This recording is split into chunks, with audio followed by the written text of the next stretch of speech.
Manila Bulletin, si Freddy. Ang tanong niya, sorry, nanonood siya kay Attorney Vic.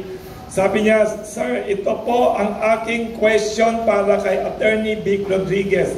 In your opinion, is there a connection of the Senate's ongoing Alice Go hearing to the future careers of the Duterte family in Davao City, including Vice President Sara Duterte?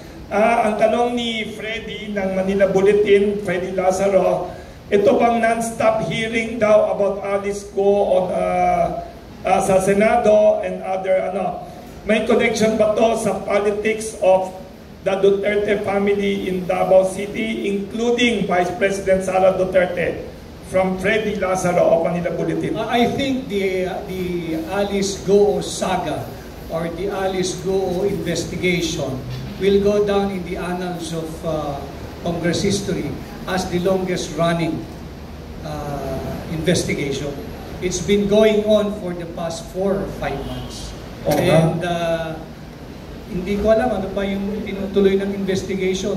Inimbestigahan yung tao, nakatakas, nahuli, naibalik sa Pilipinas, nag-iimbestiga pa rin. If they're confident that they have all the testimonial, the object, and the documentary evidence to pin down Alice Go and whoever is in cahoots with the alleged call her spy, Pogo operator, Queen of Pogo, di kasuhan na, and put an end to that investigation. Because ano bagay ng sambayan ng Pilipino sa investigation na yan? Ayan.